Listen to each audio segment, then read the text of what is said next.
Hey, and welcome to this week's edition of the Rugged Rundown, and we're going to be talking about what is a prosumer when it comes to rugged laptops.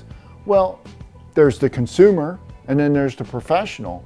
You may be in between, which I like to call the in-between user, where you're not the guy dodging bullets in the military, but you're the guy that's in the field working as an engineer, field engineer, for example, automotive mechanic, or construction worker out in the field where it's dirty, grimy. You need a daylight readable screen, and you don't want to break the bank on those fully rugged laptops. So the middle ground here is in the semi-rugged line of rugged laptops. And some examples of this are the S410 or the Dell Latitude 5430 are two great examples. Another one would be like the FZ55 or even the FZ56, the brand new FZ56 laptop.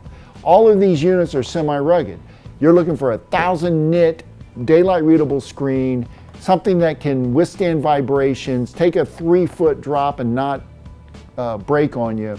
That's what a prosumer's looking for. They're not looking for being able to spray water on it, but they want a light misty rain and it to withstand that as well.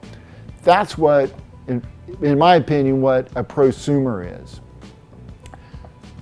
Some of the key features would be 1000 nit daylight readable screen, a IP rating of at least 6.5, which means that you can take a bit of light rain, it will withstand dust because of the dust, the port covers, and basically that's everything you need. It has a backlit chiclet keyboard so you can see it in the dark, and it doesn't break the bank.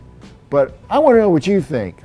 Leave some comments down in the comments section and tell me what you think. I love hearing from everyone.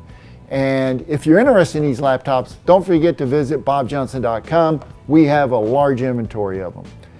But basically just like my video, subscribe to the channel, and I'll see you guys next week.